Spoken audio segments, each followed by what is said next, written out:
Sharubati ya maembe hiyo ni tamu kama anavyosema mwenzangu Steven Nzioka kule Makueni.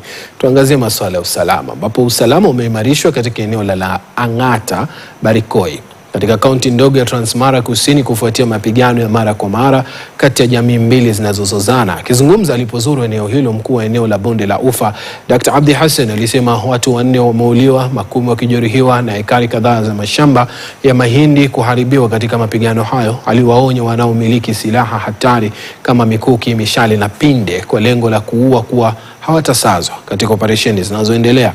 Abdi, ambaye aliandamana na vikosi vya usalama vya Bonde la Ufa na maafisa wa usalama wa kaunti, alionya kuwa atafanya kila awezalo kuhakikisha amani imerejeshwa eneo hilo.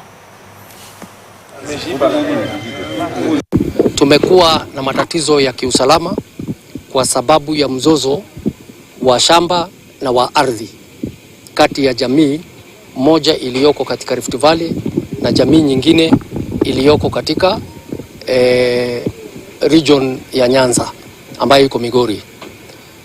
Lengo letu kubwa ni kuhakikisha ya kwamba kuna usalama. Sisi hatuko kwenye mzozo wa ardhi.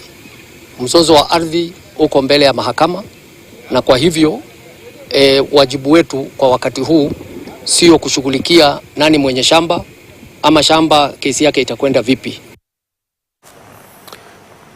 Zaidi ya wakazi 10,000 wa Kegonga katika kaunti ndogo ya Kuria Mashariki Migori wana sababu ya kusherehekea baada ya serikali ya kaunti hiyo kuzindua miradi miwili mipya